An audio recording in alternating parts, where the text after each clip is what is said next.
You can't really call that acting. We're surviving that dialogue. Like, I feel like when I was saying it, I was, just trying to just exist and do it justice. But there's a moment where I look off camera and I roll my eyes and shake my head, like, break character, saying, this is just so ridiculous. I can't believe I'm here. It ended up in the film.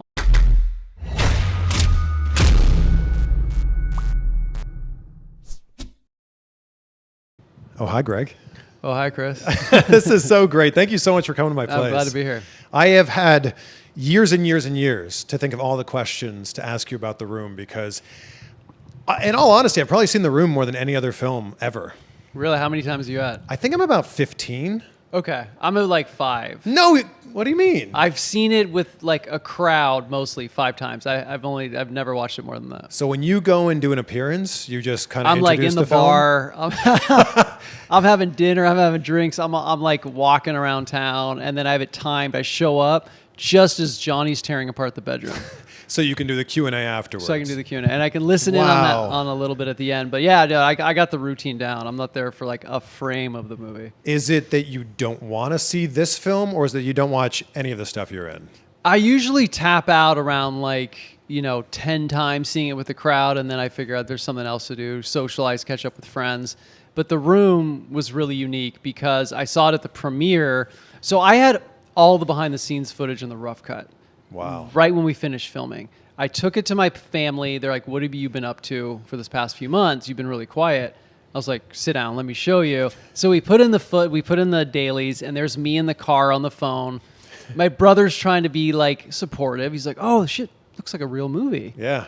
And then I start talking, and my mom's like, I see why you're not booking. And then we start getting into the fight scenes where Johnny and Mark are grabbing each other, and my dad loses it. Like, he normally would not care about this, but he said it reminded him of Seinfeld, and he wanted to watch more. So we watched till 1 a.m., all the outtakes.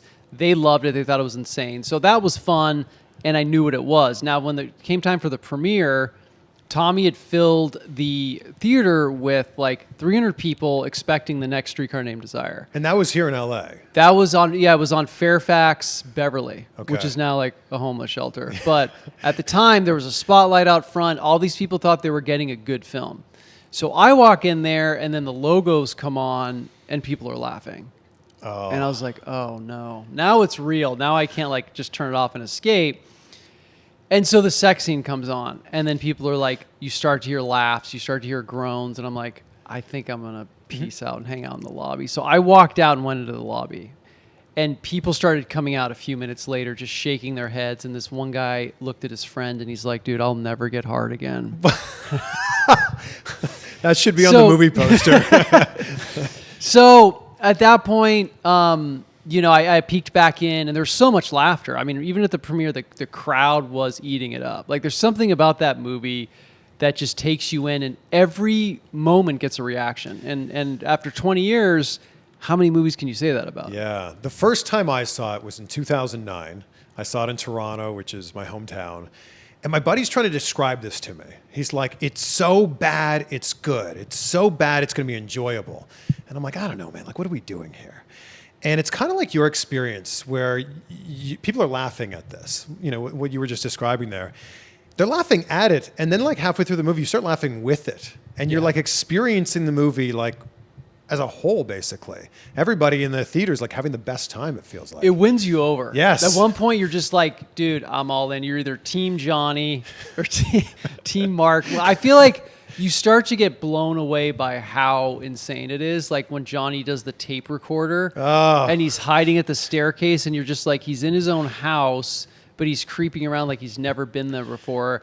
And then the never-ending tape, the spoons, it just starts to win you over to where you're in such disbelief, you're willing to see where it goes. And I think there's a shift in the audience that it becomes so immersive that I've never seen anything like it. How do you explain it to somebody who's never heard of The Room?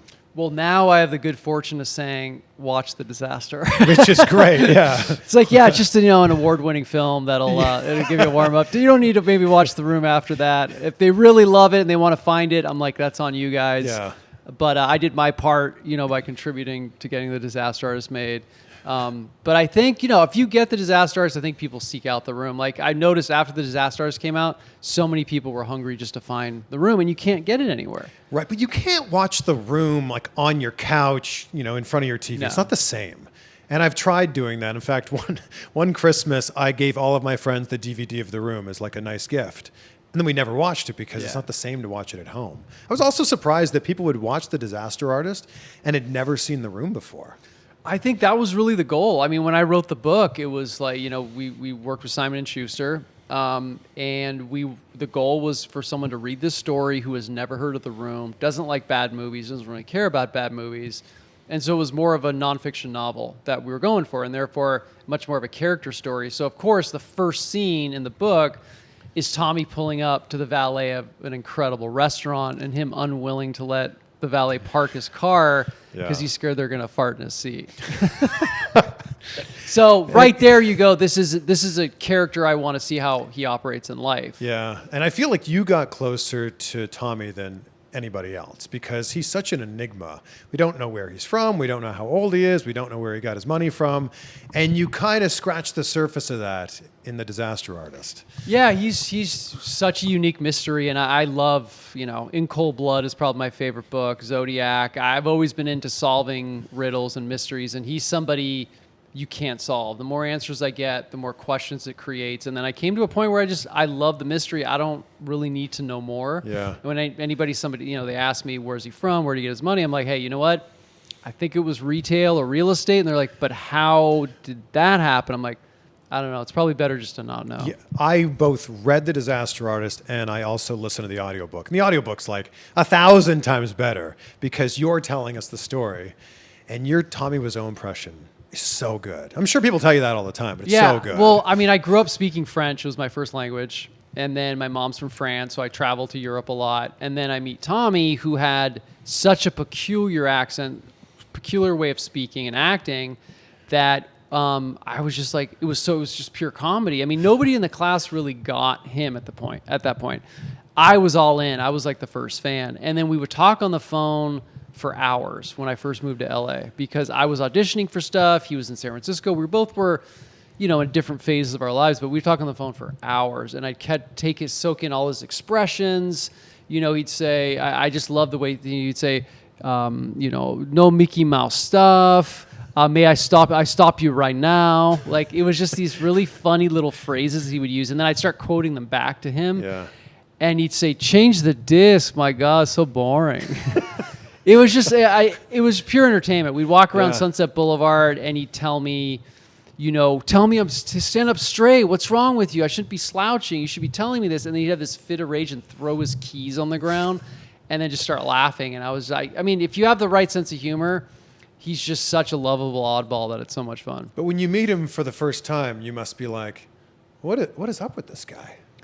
Yeah, I did admire his passion in the acting class that he would argue with the teacher because she was really difficult on everybody, and it was finally refreshing that somebody who just stood up and was like, no, you're not right. And so I found that really charming and in an odd way. And, obviously he looks, he's got a Pirates of the Caribbean look going on there, Halloween costume.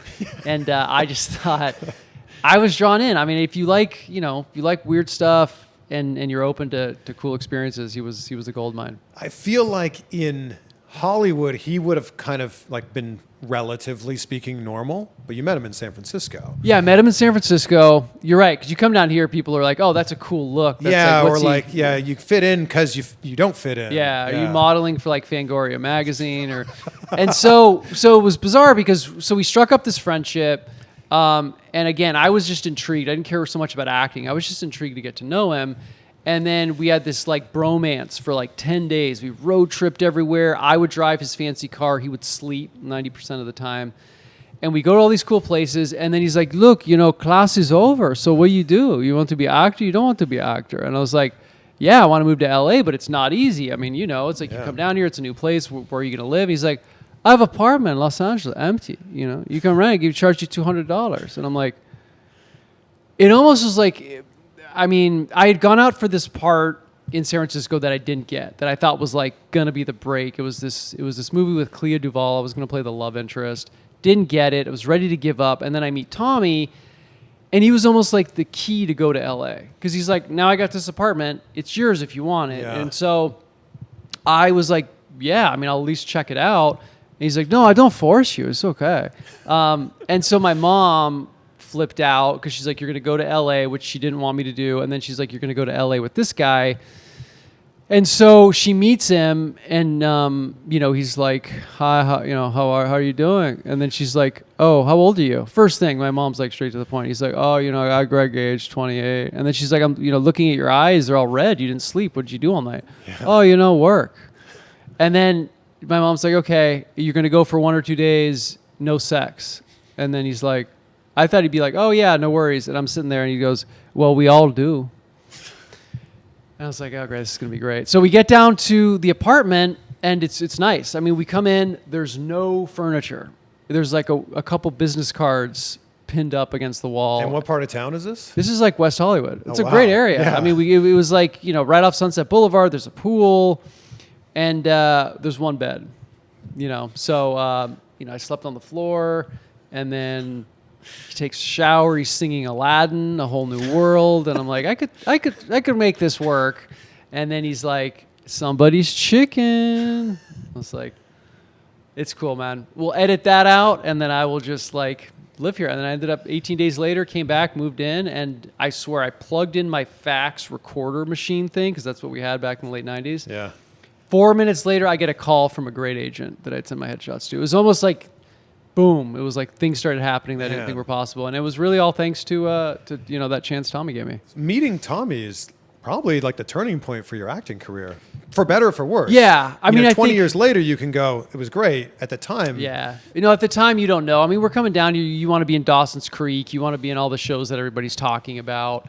You don't want to be in a parking lot making a movie with your buddy, shooting on 2 cameras. But to be honest, like 20 years later, it went beyond just a role. Like The Room taught me so much, introduced me to so many great people, and it's brought me around the world. I mean, I've traveled all over Canada. I've been to almost every state in the U.S.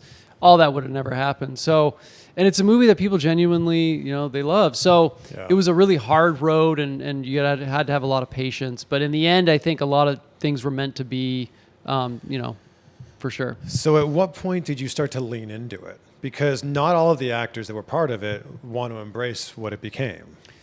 I was never embarrassed of it. I mean, it wasn't a movie I was going to go show like dates and stuff. Be like, hey, I'm in this movie. I did use the postcard once in a while. Like he gave me a ton of postcards. He's like, yeah, promote Room. We need, it was free at that time. You go see it for free the last Saturday of every month. So if I saw like, a cute girl, I'd be like, hey, just want to invite you to this thing, and hoping that they'd just be like, oh, hey, and we start talking. And so there's this girl from South Africa, and she was at a Starbucks, and I gave her the card, and she looked at me, and we started talking. And then later, she called me the next day, and she's like, in her accent, I'm so sorry to tell you, I looked up the website, man, that movie looks like shit. And I was like, you don't have to go see it. But so it started screening, and people started showing up, and films, people from USC Film School started showing up. They loved it. They were quoting it. So I showed up to witness it, and I couldn't believe what I was seeing. They were quoting the lines. They were treating Tommy and I as if we were De Niro and Pacino. And so it was like, I knew what it was, but it was still pretty fascinating to see this level of interest. So I was intrigued at that point, and I'd show up, and Tommy was really like pushing it. And then it wasn't until like 2009 that there was an Entertainment Weekly article that was released. And it talked about celebrity fans, it being studied in universities, the spoons, and like how much it had built up. Yeah. And so that's when I was like, okay, there's something here. Probably not going to be future acting work, but there's something here. And that's when I was like, what can I do with this opportunity? But what made you decide to go, all right, I see this for what it is, and I'm going to lean into this? I think it was just the love of the fans. I mean, they would show up and stay till 2:30 in the morning wanting photos, having questions. And I was in Boston with Tommy for like the first time doing like a live appearance.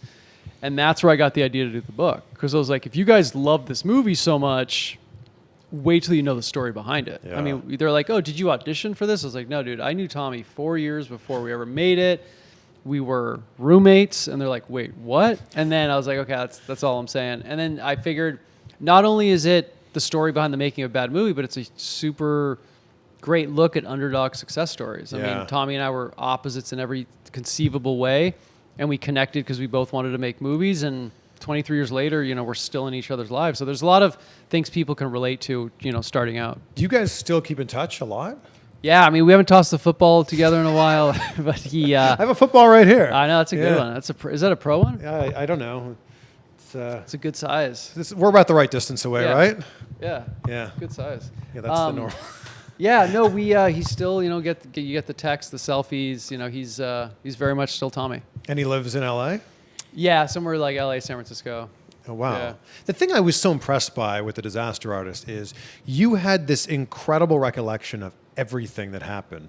Were you making journals at the time? Like, how were you able to remember everything? I mean, it was such a visceral experience that I told stories about it for so many years. And then I had all the behind the scenes footage, so I could step in and watch scenes and then actually quote dialogue of what was happening. And so I interviewed all the actors, but it was an experience you could never forget, because there were just pillars in moments that happened that you were like, how do you explain this? How do you ever forget this? And for people that might not know, you weren't originally supposed to be in the film. You weren't originally supposed to be Mark. You were just going to be helping out behind the scenes.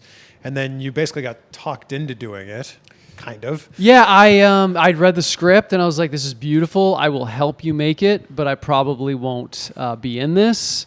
And he's like, well, you big mistake, your choice. And so I helped him cast it. We found another Mark. One of the rules was Mark had to show his ass too. I was like, okay, so glad I'm not in this. And then we're ready to make the movie. It's the night before filming. We're driving on Santa Monica Boulevard. And we had an epic fail moment with these girls that came up to us in the restaurant because they walked up, they were cheery, and they had wine. And Tommy's like, so what do you girls do besides drink? And I was like, okay, this didn't go well. Wow. So we're driving on Santa Monica Boulevard. He starts screaming and we're laughing, having a good time. And then he's like, he sees me laughing and I had this beard at the time. He's like, my God, right there, you look just like Spartacus. I was like, Spartacus have a beard? No, he didn't. But he's like, you have to do this project. You have to play Mark. The biggest mistake you ever made, you don't play Mark. And I was like, something came over me and I thought, hey, I'm going to be on set all day anyway, helping out. Maybe I should just do it. Yeah. He's like, and then, of course, he could see he kind of had me, and he's like, well, we get you a new car. What about that?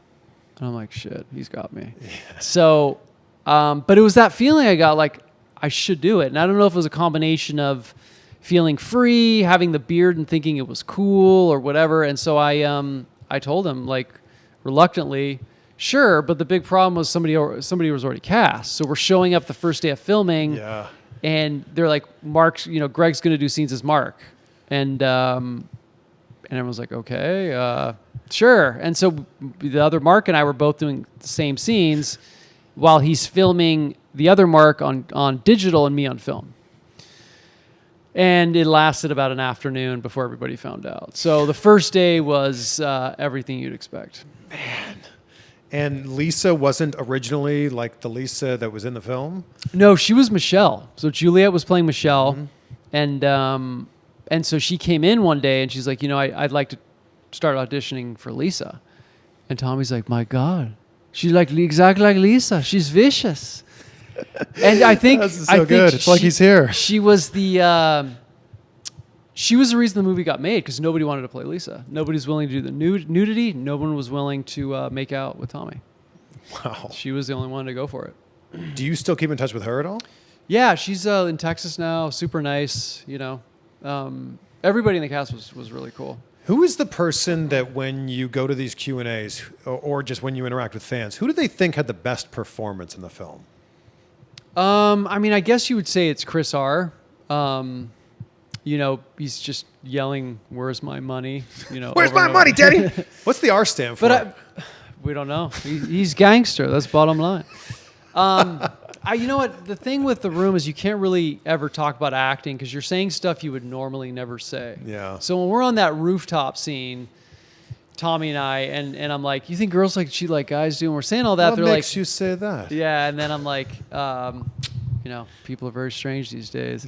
I mean, you can't really call that acting. We're surviving that dialogue.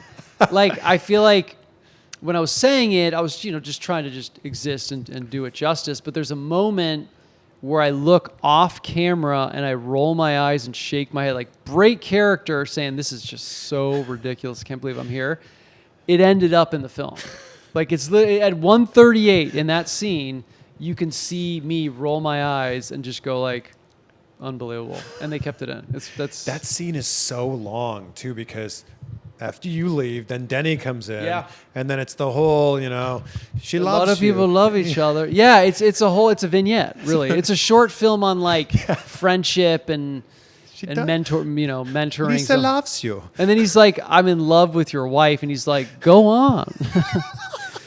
It's one of those things, and then like the light changes 3 times, and the hair, Johnny's hair like shifts. It's I wish I was even more present when we were filming it, so I could take it all in even more. We don't have to hold the football, by the way. It's all good. We can toss it back here. If we're not playing catch. We're the right distance away to throw this. Speaking of the dialogue being just unnatural, what do you think are your 5 favorite lines from The Room? I would say That's Life. Love is Blind. Okay. People are very strange these days. I'm thinking of moving to a bigger place. I'm making some good money. No one acknowledges that. And Lisa's got some pretty good ones too. Lisa does. Can I give you a few of mine? Yeah. I love the Guerrero Street story. Yeah. Yeah. That's just it doesn't make any sense at all. I'm so sorry. And then, but the laugh also is even better because it's like it's not funny. No. That sums up our friendship in a lot of ways. The keep your stupid comments in your pocket. Yep. So good. Where did the idea for chip, chip, chip, chip, chip, chip come from? That's something Tommy had always done. And I think it's also in Rebel Without a Cause. A few nods there with Sal Minio's character and Denny. Hey, it's an classic all-American movie. You got to throw those in. I send memes of The Room to my friends all the time. I had a few friends in Fort Collins, Colorado. They spent the entire day speaking in room quotes. Oh my gosh. All day. That's all they did were room quotes. They think of everything. And I notice it takes so much of the stress off of your day. Like you're in traffic, you're late, things aren't going well. Throw a room quote in there, it puts everything in perspective. Well, if a lot of people loved each other, the world would be a better place to live. That's something you just have to wake up and say every day. Yeah, that's how you should start and end every day. You're right. Really? You'll never that's why Tommy said in the Room DVD, you need to watch Room 100 times, discover yourself. How many times do you think Tommy's seen it? You've seen it more than me. So like 6? I'd say probably a couple hundred. Wow. Yeah, with editing and all that and throwing on the DVD and the Blu-ray. And he still holds true to the fact that this is a dark comedy. I'd say it's classic all-American entertainment. And you say it with a straight face. I'd say that's great. That's his full-on belief. Yeah. Wow. Do you think screenings are going to be coming back? Maybe they are. Soon? Yeah, they are already. Oh, good. Yeah, I think LA this weekend. What? Yeah. Are you going to be there? No, I'm not going to be there. But I think I might be. Tommy's going to be there. What? And then they should be popping up. Oh my gosh, where is this? In Westwood. I think I'll be there. Wow, I haven't seen The Room with a crowd in like 3 years. Yeah, I think you're due. Yeah, I think I'm due. Yeah, it should be happening like once every other month now. Oh, this is so great to know. Yeah. Okay, so let's fast forward through your whole experience, your crazy experience of The Room. You start writing the book. Did they option it to you? Yeah, so from the day I started writing the book, my goal was for this to be a film. I studied Ed Wood, Sunset Boulevard, Boogie Nights, and I'm like, that's what this story is. So we got hooked up with a really good agent who had never seen The Room. He read the book. He loved it. He had worked on No Country for Old Men, which I thought, hey, Javier Bardem as Tommy was like, that's it. And he's like, not so fast. He doesn't read any scripts unless they're all in Spanish. I was like, okay, we can start translating right now. Sure, yeah. And then we had a meeting with Tommy, and Tommy tried to turn that book meeting into a pitch for his new sitcom. And the book agent was like, I need to remind you, I do books to film. Oh, no problem. Yeah, it's okay. So I guess Sacha Baron Cohen was interested initially, which was cool. And then, some time went by. The book came out. 3 weeks later, I got the call from James Franco and Seth Rogen. They had read it on the set of The Interview. James had never seen The Room. And he came in just through the book and thought halfway through, I need to turn this into a film. Wow. So I couldn't believe it. It was one of those things where it's like you shoot for the stars. You think, man, if everything great could happen, and then all of a sudden you get the call and you're like, damn, it's a real thing. Yeah. We want to talk about everything great happening for it. It's a Golden Globe winning film, Oscar nominated film. Like, it really doesn't get much better than that. Yeah, no, we had the conference call, and James was just like, he really understood the story. He compared it also to Boogie Nights and The Master, which is exactly what I was hoping for. Seth Rogen's such a great producer. And I just thought it was a great team to tell the story. And then they got the screenwriters, Mike Weber and Scott Newsetter, who had done Love Stories, and which is, this was a bromance in a lot of ways. So it was really just a perfect team of understanding what the room's appeal is and also making a movie for the masses. So when I found out that they were starting to make this film, it was originally called The Masterpiece. Yeah. When I interviewed James Franco, I had to slide in a question about it. And then when I interviewed Dave Franco, I had to slide in a question about that. And I don't know how receptive they were to it, but I didn't really care because I was like, You got to do it. yeah, I just need to ask them about this. And I actually think, because it was James Franco sitting next to Bryan Cranston, and he kind of joked like, I think Bryan's going to be in the film. And I think that actually became news that Bryan was in the film. It was so incredible meeting Bryan Cranston because Breaking Bad's one of my favorite shows. So I got to show up where we were filming, which was the diner Tommy and I used to always go to when we were roommates, and watch them recreate the scene where I read the script for the first time with like Bryan Cranston there. And I thought, dude, this is the best therapy you could ever ask for. Yeah.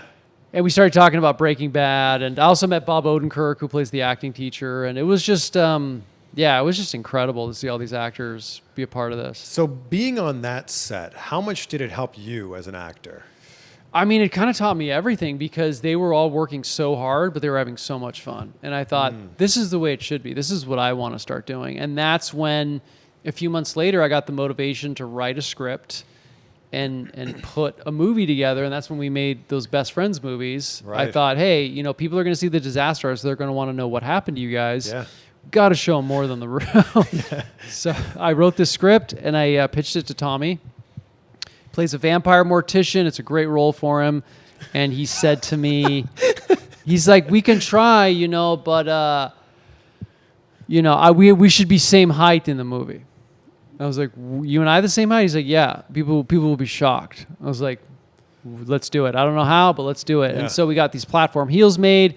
We went out and made those films, and really mostly because The Disaster Artist showed me like what it's like to be on a good set and making films. And really since The Disaster Artist wrapped, that's what I've been pursuing, is writing, producing, starring in films. So many actors want to be writers. So many actors want to be producers. So what was the first step you took towards actually doing that? So writing was like my first love. When I was 12, I wrote a sequel. I took a vacation to Disney World, and we had to go back home, and I was really depressed. And I thought, I just want to be back in Disney World. Now I'm going back to the real world. So I instead of doing my homework, I started writing a screenplay combining my two loves, Home Alone and Disney World. And I had the script take place in Disney World where Macaulay Culkin was vacationing, and I was his older buddy. And we team up and fight the bandits who had recently were janitors now working at Disney World.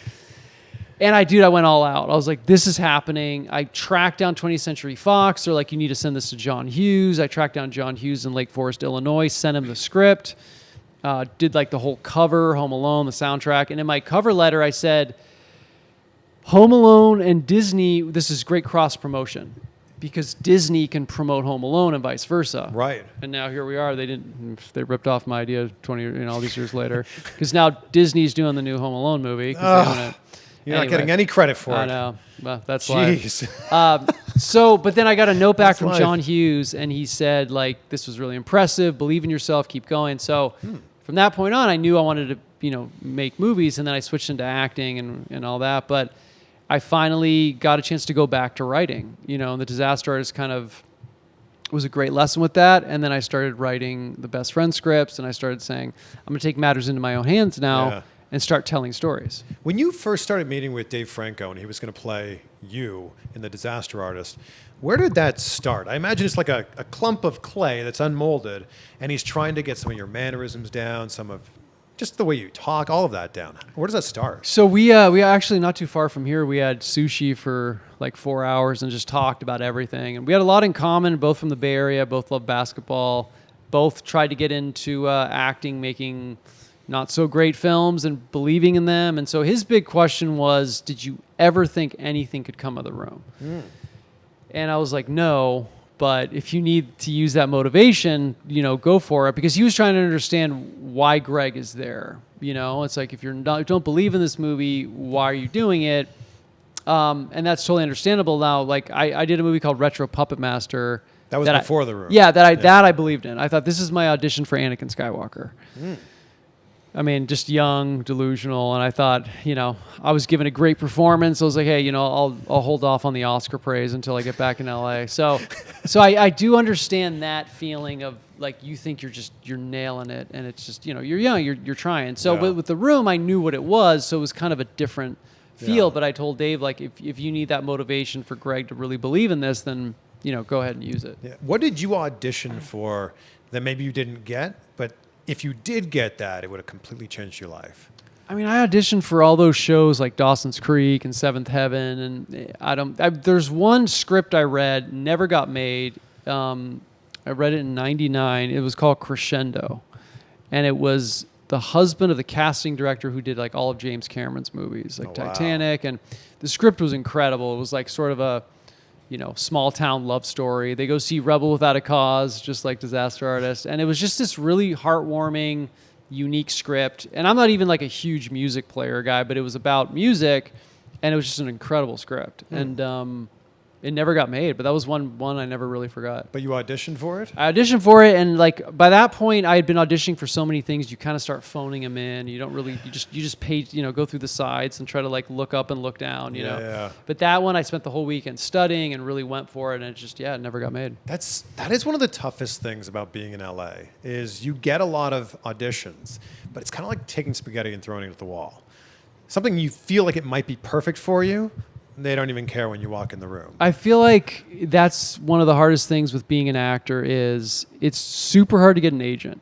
Yeah. Then you get an agent, and then it's super hard to get auditions. Mm-hmm. Then it's really hard to get called back. Then it's really hard to get something. Yeah. And then the hardest part of all is being in something that people want to watch, you know? And that's the catch-22, because number one, you got to get a role to get more roles, and then you want to get something that showcases what you can actually do, which is, it's so difficult. And I feel for people that move out here and think that they're going to get discovered walking on Hollywood Boulevard. Yeah. It's one of those things where right now is probably the most versatile time because you can make a movie with your phone. Yeah. You can team up with, there's a lot more access to meet people and make stuff and get it out there. But it's one of those things, it's, a lot of it is hard luck and hard work. And, I was here for 4 years doing everything possible. I mean, I was sending my headshot to everybody in town, auditioning for everything, had a good agent. And it was The Room, a movie that should have never gone anywhere, that was made by my friend that I met in San Francisco. Yeah. That he knew nobody. Yeah. And he just, we just did this thing together. So I guess you could trace it to, hey, get out there, take classes, meet people, because by taking that one acting class, I didn't really learn how to act. Yeah.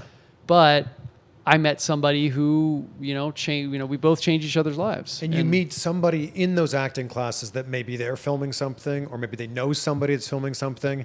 I guess that's really how you start to build your resume. It is. And so what I've done over the years is I've toured with the book, I've toured with The Room, and I meet so many young actors on the road, and I've, stayed in touch with them. And so when I make films now, I make sure to try to give them a part to give them a chance, because that's what I would have loved for somebody to do for me. And there's so many good people out there that just maybe didn't catch a break, and they deserve a role, and they appreciate it so much. So while The Room was your break, after it came out, were casting directors like, I don't see you in anything that I'm doing because I saw The Room or I've heard about The Room? So that was the thing. The Room was really underground for so many years. It was like, it wasn't an industry thing that people knew about. It wasn't until like 2010 where all of a sudden it was covered in all the major media to where people actually enjoyed it. So we do these screenings with like Elizabeth Moss would be there, Meryl Streep's daughter. We'd have all this incredible crowd.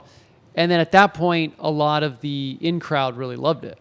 So again, it wasn't one of those things where, you know, they're going to be like, that's a great performance, we're going to cast you. Like on the rooftop, you're saying stuff that you're just like, oh my God, who is this guy? What's his deal? Help. But it was something that people really enjoyed. Yeah. So really, I never got an acting role from The Room until Mike Flanagan, the incredible director from Haunting of Hill House. He's done a ton of great movies.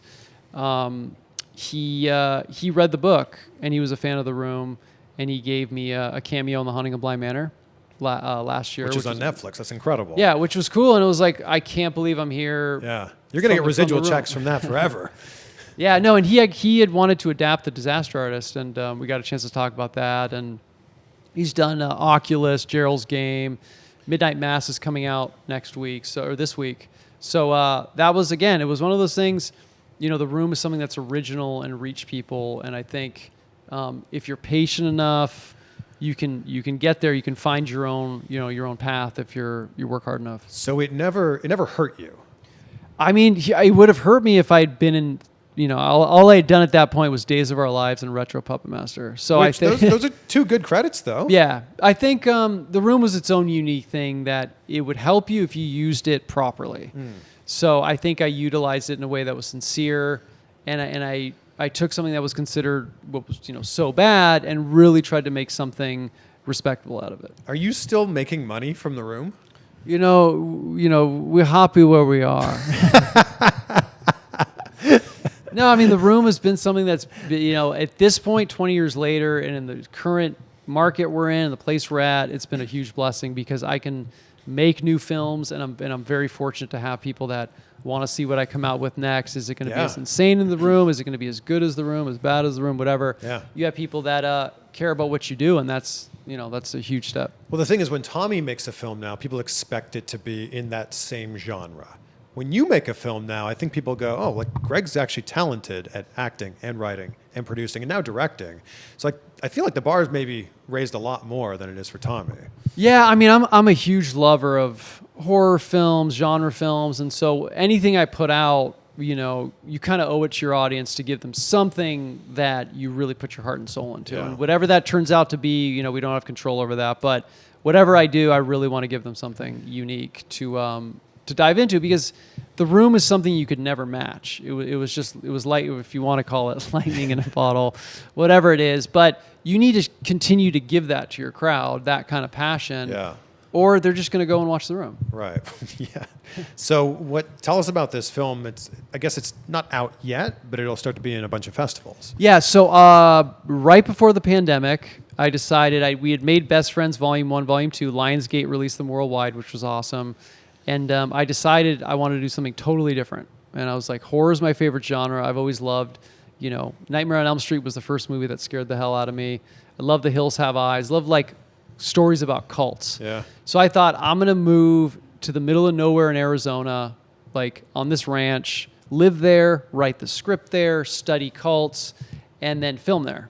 So I did all that. I came across a very peculiar abandoned church along the Mexican border. It was gutted out from the inside, and so I drove in there and was walking around. These two dudes approached me, and they're like, what are you doing here? And I was like, oh, what is this? They're like, oh, it was a cult from the 80s.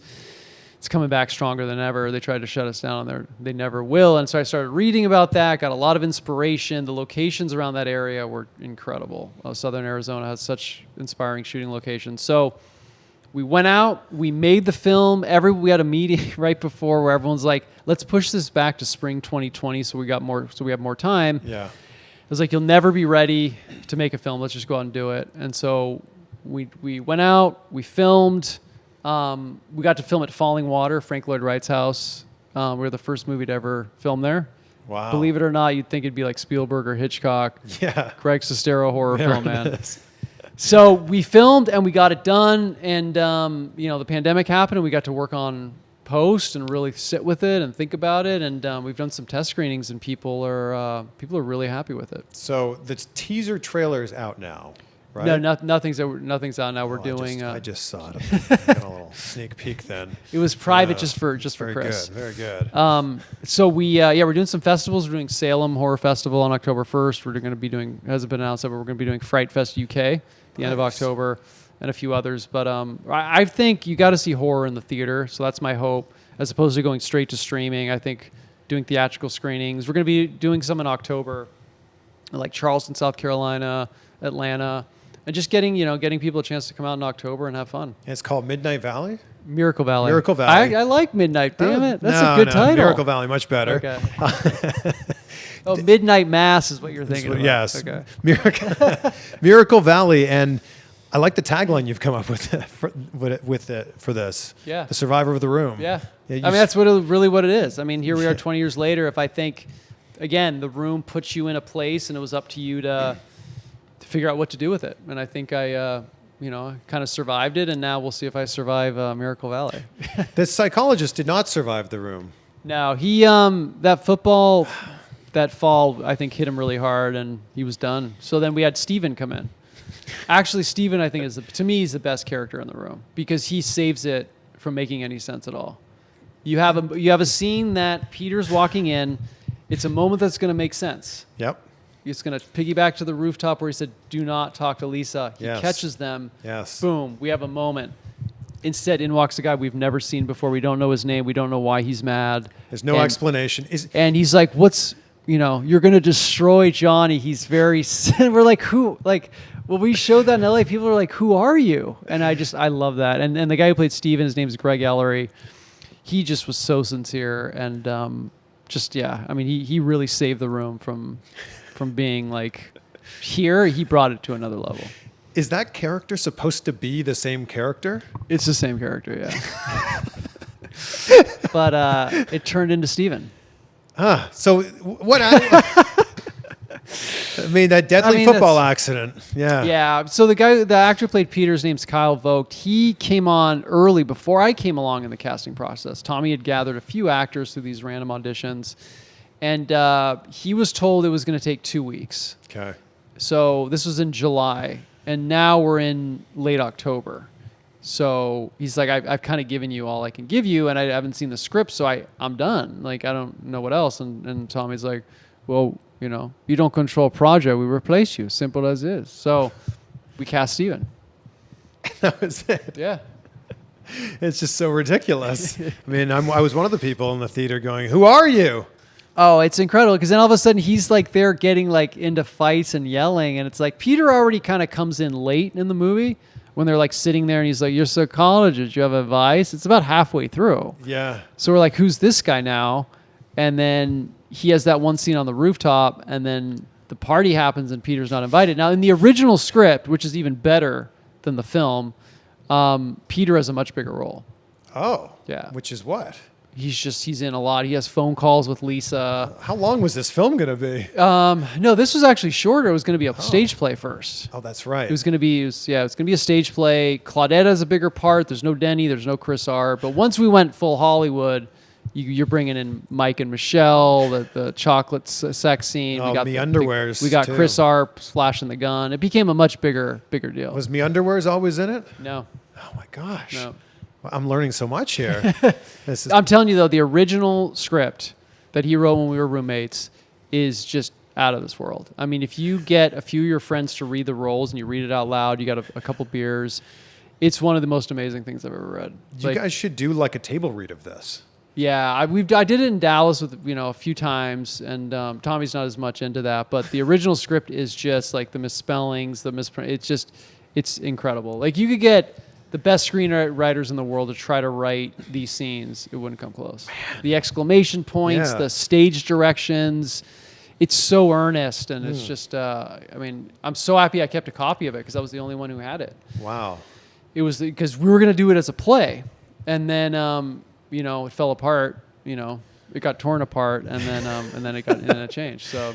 What did you learn from being on the set of The Room and watching Tommy as a director that helped you now as a director? I think getting a movie made, like he went for it. Like every day is a struggle on a movie production. Even if you have everything going for you, you have money, every day is a struggle. There's just things that come up you can't plan for. And it was just about the power of pushing through and making something, getting the scenes on camera, getting them done, even if they're not the best. Yeah. At the end of the day, you have something. You've been productive that day. And I think there's 365 days a year. There's so many things we could be shooting, making, recording that we just let go by. And then all of a sudden we're like, someday we'll do it. And then you're not getting better. You're not making stuff. And I think for me, it was just watching him just go out and get it made. I think the misconception from a lot of people is they think the director's the person who like frames up the shot and yells action. The director's like the boss. The director is overseeing the entire project. And I don't know if everybody realizes that until they've been on a movie set. Yeah, I noticed how big of a job the first AD is. Like they're That the ones too, who get yeah. everybody in the right mindset. And I think the director is like, you know, you come in when you need to say certain things and you've already shot the movie in your head most of the times. But I think, a huge role is first AD. Like if you have the right team with you, it makes your job a lot easier. How much have your goals in acting or just for your career shifted from when you came to Hollywood to what they are now? You know, you come to Hollywood and you think you know what you are and what you have to offer. And a lot of times that doesn't line up with reality or what Hollywood wants at that point. And so for me, it's so much more exciting and so much more enjoyable to be a writer and a director and a filmmaker because now I'm not thinking about just myself. Whenever you're an actor in a project, you're thinking like, oh, I'm getting tape for this. How am I coming across? Are my scenes still in the film or are they cut? And a lot of times it's not thinking of the best for the project because you're trying to survive as an actor. But for me, now when I'm writing these parts and casting actors, I really care about each person and their performance. And it makes me so happy when I see them succeeding and audiences liking them because it's sort of like it's your baby in a way, and you're seeing these actors are just as important as you are. And so in Miracle Valley, like most of these people that were cast, like we had such a great time because we all loved what we were doing. And I wasn't thinking, is my part better? I'm just thinking, how can we make this movie as fun as possible? And that's so much more rewarding to me than just showing up and caring about how I'm doing. So do you want to write an Oscar-winning film? Do you want to direct an Oscar-winning film? Do you want to star in an Oscar-winning film? You know, I got to say my dream with the book was, it was like, you know, this movie's been called the worst movie ever. My dream with this book is to get, you know, acclaim in the way that it's an Oscar caliber project. And that happened. Yeah. And it was incredible. But to me, it didn't quite it didn't quite feel the way I thought it was going to feel. And so really, I remember being in the middle of nowhere, Arizona, making Best Friends. And I was working with my buddies, with this actor who I grew up watching on TV, Rick Edwards, who's become a really close friend. We're in like Texas Canyon shooting this Western scene. And it was just like being out there in the nature and making the movie that brought me so much joy. And I was like, that's really where the dream is. It's like in the work. You know, the result comes and it's great, but like if you can do those projects and challenge yourself and tell stories and have so much fun in the process, I think for me, that's what I really look forward to. This is that old cliche that it's not about the destination, it's about the journey. I mean, it really was. I thought, hey, like if you would have told me the book would have become what it was And what it is. and what, and not I just think, what it was. you know, and I'm incredibly grateful, but I just realized looking forward, you know, we can't really, sometimes there's things you need to fill, and I think you fill it by doing the work.